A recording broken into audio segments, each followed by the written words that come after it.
morning meeting of the Smithfield Town Council to order. Would you please stand for the Pledge of Allegiance, which will be led by Mr. Michael Stallings. Pledge allegiance to the flag of the United States of America and to the republic for which it stands, one nation, under God, indivisible, with liberty and justice for all. Again, welcome, ladies and gentlemen. Appreciate you coming out this evening. First item on the agenda is the informational section. Mr. Stallings. Yes, sir. Included in your packet is the activity report for the month. If there's any questions, I'll be glad to answer them. Any questions for Mr. Stallings by members of council?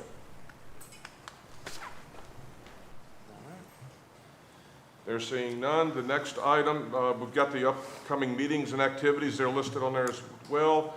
The next item is the public comment section. I have them in order, but the first one I would like to take it just a little bit out of order would be Mr. Bob Krickenberger. Well, I'm going to bow over to God's information and let him. Oh, well, that's fine. Okay, then the first one, yeah, go ahead. That'll be fine. Could you state your name and who you represent, please? Sure. It's good to have you here. Good afternoon. I'm Gautam Ramesh. I represent VDOT, Virginia Department of Transportation. So I'm here to give a quick update on Cypress Creek. I'm not sure if you have a copy of these slides, but I'll just. Great. Thank you. So as you all know, we started the job back in January. So the single lane, technically single lane closure started to go in January, westbound only. Thank you. So the traffic was reduced to westbound only, so there's signed detour in place for all the eastbound traffic through Main Street to 10 bypass. The remaining lane is reduced to 11 feet wide, so we have been coordinating with pretty much state police for the wide load, etc. So all those have been coordinated, and pedestrian traffic is maintained on phase one at least through the bridge. So if you see behind you, so I know like a lot of people can't see, like go to the project and see some pictures, so I thought I'll just share some pictures. And we're looking at it down here as well. We're not looking away from great. it. So Yeah. we'll be putting that on VDOT's website as well. So if I know like you get a lot of queries, etc. from your citizens. So we have a dedicated page for Cypress Creek project. So we have I think a 5-page Q&A because we've been getting a lot of questions. So most common questions we get, we put it as Q&A and put it in our website so people can go access it before they reach to the town or to VDOT. So it's easier, like a one-place stop for all of it. So the main thing for today's topic is we are getting ready to do beam removal. You would have probably seen all the message boards. You would have seen the notice from VDOT. So that is scheduled for next week, April 8th to 12th, all week, daytime only, 6 a.m. to 4 p.m. So basically, everything, all the top has been chipped out and removed, so we have the beams to be removed. So we'll be stationing the crane on Smithfield Station Place, and we'll have the trucks lined up, and we'll basically be removing and taking the beams out. So that'll probably take us a couple of days, 3 to 4 days. We have it for all week just to account for weather and any equipment breakdowns, etc. So we hope it doesn't take all week. It should be less than a week. So we are hoping to get it knocked out in 3 to 4 days at the worst case. Best case, everything goes good, it might be 3 days. So we'll try to be in and out. So during that time, April 8 to 12, 6 a.m. to 4 p.m., it'll be a full closure, and both eastbound and westbound will be through Main Street and 10 bypass. So we'll have all signed detour and all the PCMS boats, messages, they'll pretty much stay the same. So everything will be intact, no changes on that. So after that 12th, once everything is done, it'll go back to usual, meaning westbound only, so that'll continue for the remainder of the job.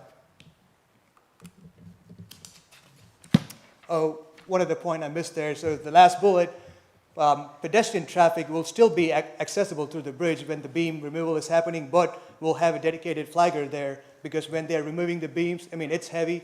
We don't want any pedestrian to be anywhere near that space. So we will be holding pedestrian traffic through the bridge when the work is actively happening. So once it's done, we'll have flaggers pretty much flagging the pedestrians to get across the bridge. So when it happens, probably half an hour, 1 hour, when the work is actively happening, we'll be holding pedestrians to get across the bridge.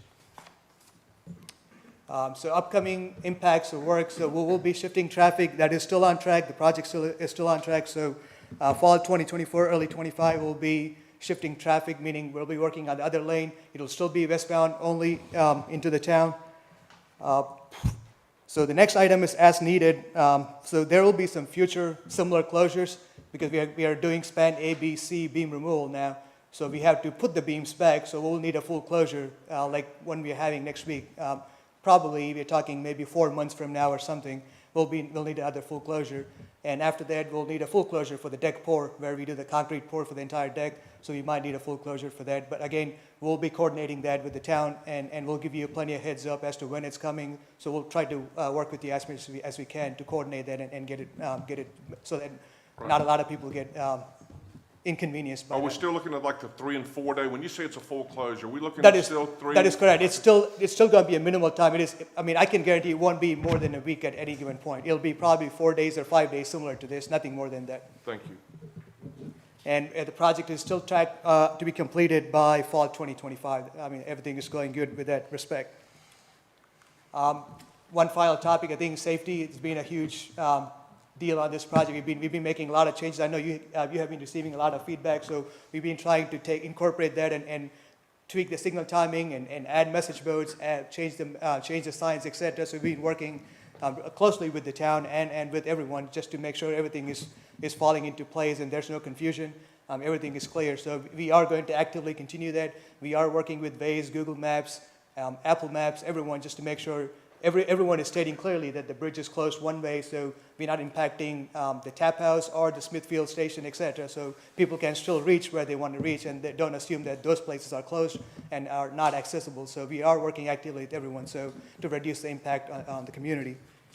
One final note is the public access in the construction zone. I know there is a dedicated sidewalk, but I mean, I really recommend people use the dedicated sidewalk and not the construction zone, which is the other side, because with a lot of equipment there, like etc. So I don't want anyone to be closer or nearby, because it kind of, I mean, one side it's a safety issue, it's an issue for the contractor and their people and equipment, but also it kind of slows down the process too, because they're actively looking for people around. Like, it kind of slows the process when they do the work. So that's why we highly recommend it. We have barricades, cones, barrels, etc. to avoid people getting there.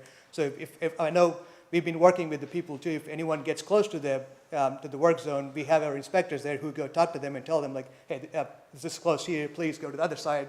And we have dedicated sidewalk, and we have all the signs saying that use the sidewalk, etc. That's one request from VDOT, just to put it out there, saying that we have a dedicated sidewalk, so at least for phase one. So please use that, and it'll probably save us a Yeah, lot I heard of we'd had one problem as far as a pedestrian that didn't Yeah. want to use the, okay. Yeah. But So thank I you. mean, at the end of the day, I understand. Like, they're kind of used to using that route, so we're not against it. It's just a safety concern, so we don't want to have an unrealized safety issue, and then it causes a big issue, and then we had to shut down the project.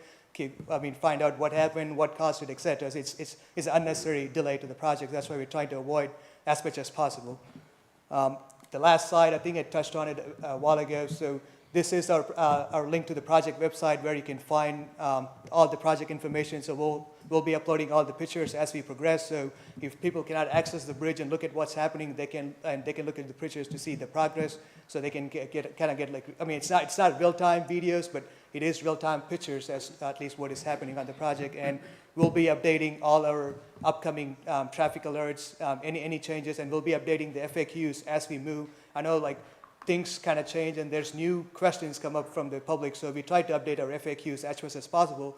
So people go there to begin with, and if they cannot find anything there, then they reach out to the town or VDOT so we can answer more questions. I think that's all I had for today. I think the main topic, as I said, was next week. I think I know that that's a big deal for the town and for VDOT, so I just wanted to be clear. It is for 1 week only, 6 a.m. to 4 p.m. We hope to get it done earlier. It shouldn't take all week. Probably 3 or 4 days. Worst case, 5 days. Best case, 3 days. We're looking for the best case. It'll work. That's all we're hoping for at this point. Yeah. I mean, as long as there are equipment breakdown, weather, high winds, I think we should be good. Okay, thank you. Any questions of Mr. Gamesh? Mr. Collins, and then? Yes. then- Yes, sir. Thank you, Mayor. When you shut down the bridge for traffic, does that include water traffic as well for kayaks and fishing? Because some people come down the creek early in the morning. I would hate them to be down there fishing and also try to come back up and they can't get out. So it will be a limited Okay. closure for them, because I think the first 3 spans, I mean, it partially goes over the water, so it won't be a full closure. I mean, the other side of, the bridge is like not long enough, but still long enough, so the other side of the bridge is still open, and the work is actively happening on the 3 spans near the Smithfield station, long as so boats can the other get side would still be accessible. Awesome. Okay. Yeah, Thank you. there will be a community curtain around that, work done in the water to where they can't get right in the area where they're working. Okay, perfect. So probably we'll try to limit them, I mean, even though we have the pretty currents, we'll try to limit them a little bit away, just in case if something, I mean, if a beam drops or something happens, we don't want them to be too close, but, Right. but I think they'll still have enough room for them to navigate there. Councilman Smith? That was my question. Okay. So I was just worried about boat traffic. Yeah, Yeah. we'll still be having boat traffic there, so I don't think they'll be fully impeded. The other question that I had, and I think it's been forwarded to you, and the town manager responded back to me that some studies needed to be done, but the 35-mile-an-hour zone through there in a construction area, I'm not a traffic engineer, but that seems a little fast through there, and I know, from what I've seen in other construction areas, do y'all have the authority basically to adjust that to 25 in there, don't you? Or have you looked? Yeah. My question is, what's the scoop on the 35 versus 25 through there? Yeah, so I have reached out to our traffic engineer, so basically, the traffic engineer has to do a traffic analysis, so they can arbitrarily change it, but can they do it? Absolutely, yes. So they are looking into it. I reached out to them last week to get an update. They are working on it, so probably within a week or so I'll get an update on it. The one thing that helps them, which I pushed on them, is once you get on the other side of the abutment, it's already 25. It reduces to 25, so that gives us a little bit of wiggle room there. So they are working on it, so probably in a week or two I might know a complete answer on that, whether our traffic engineering department is going to sign off on it. Okay. So Thank you. Any further questions? Well, we thank you for coming and giving us these briefings. You know, a lot of times you hear as far as government's not caring or whatever. We know that you do. We really appreciate the interaction that you have had with the town manager and with others as this project progresses. We know it's not anything that anybody else ultimately went out and volunteered to have done right about now, and it needs to be done. But Yeah. the fact that you come and help us out a little bit and keeping us informed and the citizenry informed through the various things really, really helps matters out, and I want to thank you for yeah, it. thank you so much. Yes, sir. Have a great evening. You too, thank you. Okay. Next person I have is Renee Roundtree with the Allouette County Board of Supervisors. Ms. Roundtree.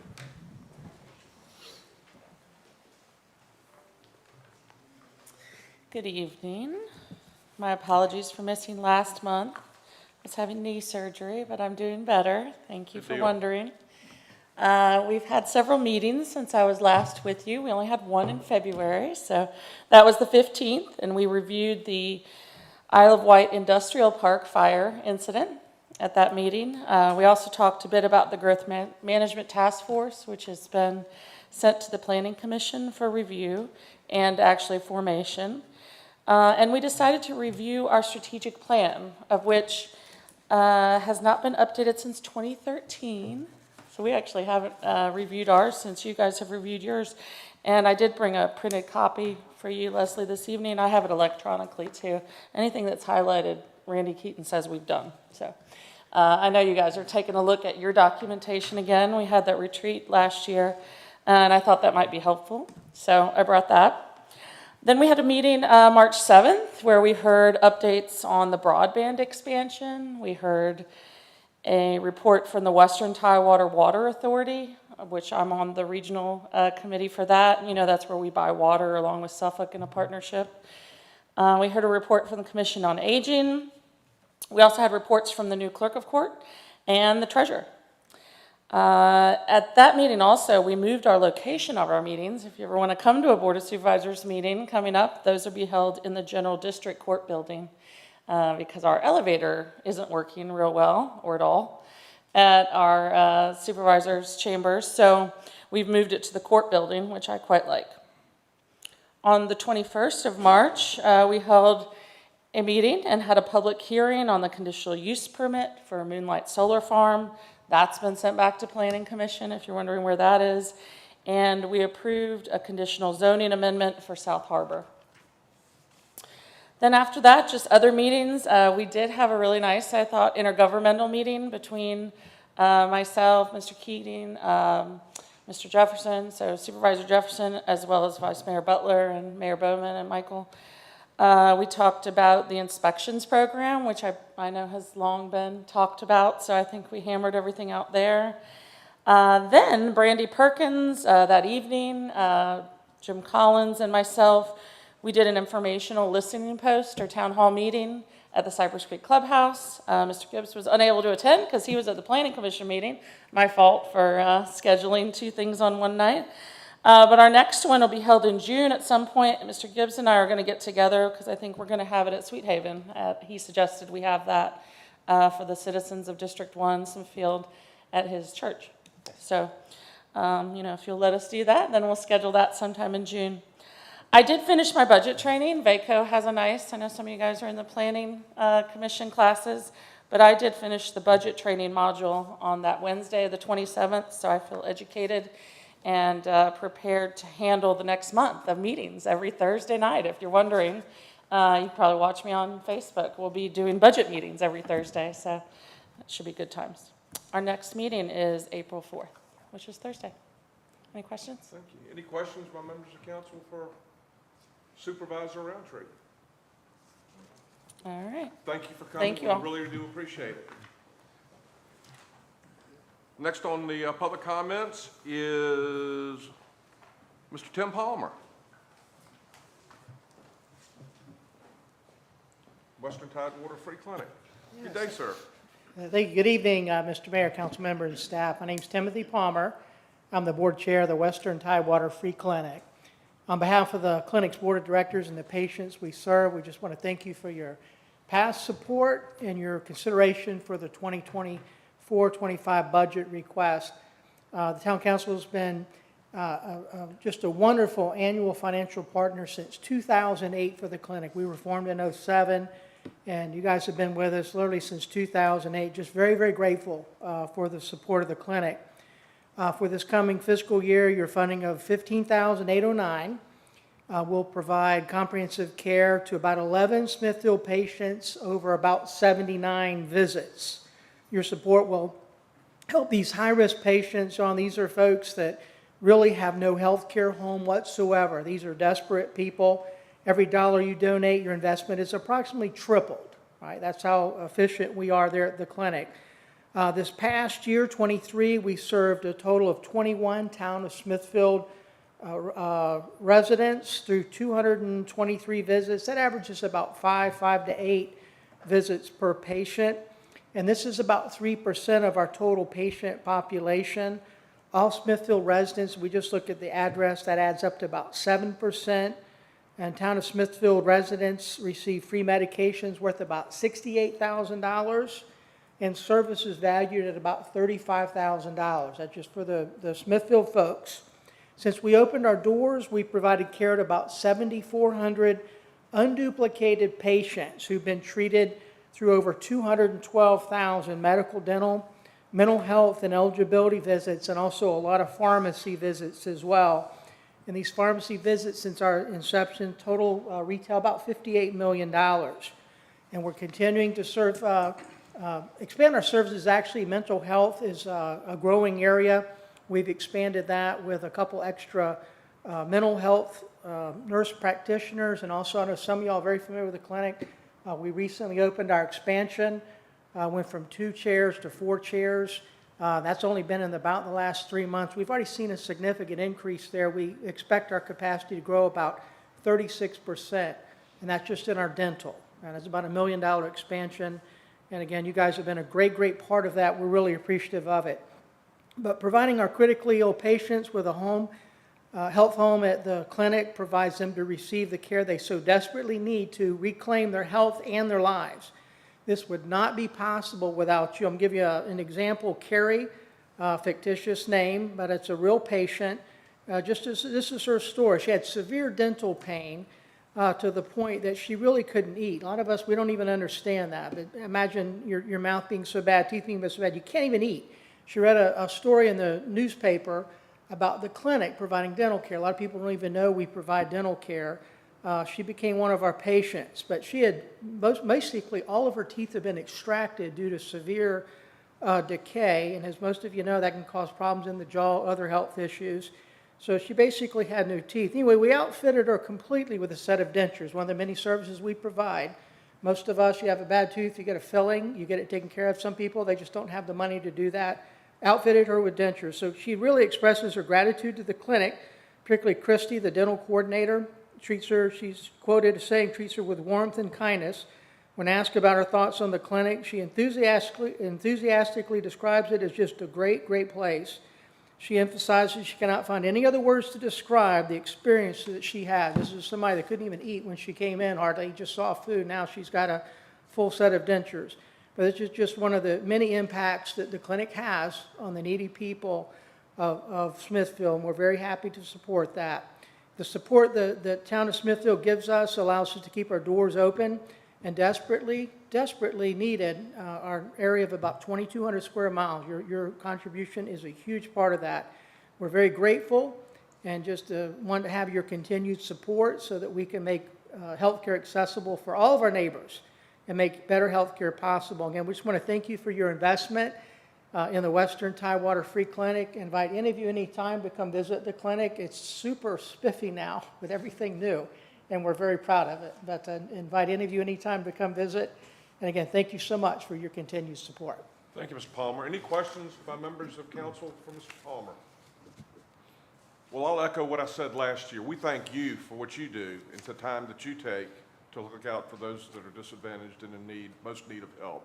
It really means a lot, and I'm sure the community is certainly appreciative, because I know that we are, as far as that's concerned. So again, thank you for taking the time. Thank you, Mr. Mayor. Appreciate it very much. Thank you, sir. Anyone else in the public wish to be heard at public comments? All righty, thank you. Seeing none, the next is council comments. Any member of council have any comments they'd like to make? Seeing none, we'll go to the consent agenda items. Item C1, invoices over $20,000 requiring council authorization. We'll have the chair of the Finance Committee, Mr. Pack, handle that. Yes, sir, Mr. Mayor, thank you. We have four invoices tonight that are in excess of $20,000 requiring our authorization. The first is to Lewis Construction for a Red Point Water Service Line relocation, $27,600. And the second is also to Lewis Construction, but this is for work done at the Route 258 and Great Springs Road intersection, $53,825. The next two are to Athens Building Corp. These are for the Winslow Castle Park Boardwalk Restoration Project. These are for the bridge there by Smithfield Station. The first is for $101,496.34, and the second is for $95,143.72. We do recommend approval of these invoices this evening. Any questions from Mr. Pack and members of council? Make a motion, we approve. Second. Consent agenda. Motion made by Councilman Smith, second by Councilman Brooks to approve the consent agenda items. Further discussion? Call the question, please, ma'am. Mr. Collins? Yes. Mr. Gibbs? Yes. Mr. Pack? Yes. Vice Mayor Butler? Yes. Mr. Brooks? Yes. Mr. Smith? Aye. Mayor Bowman? Yes. Next item is nothing's been added, Leslie, has it, on my agenda? I don't have anything. No, sir. Thank you. The next is the action section. That would be item number 1, Mr. Bill Riddick, Town Attorney. Mr. Mayor and members of council, I recommend that you approve the minutes from your March 5th meeting as presented. Any questions of Mr. Riddick by members of council? Chair will entertain a motion. Make a motion to approve the minutes as noted. Second. Motion made by Councilman Collins, second by Councilman Brooks. Further discussion? Can you call the question, please, ma'am? Mr. Brooks? Yes. Mr. Gibbs? Yes. Mr. Smith? Aye. Vice Mayor Butler? Yes. Mr. Collins? Yes. Mr. Pack? Yes. Mayor Bowman? Yes. Is there any new business to come before council? Seeing none, is there any old business to come before council by members of council? Any other business to come before council? Meeting adjourned. Thank you all very much.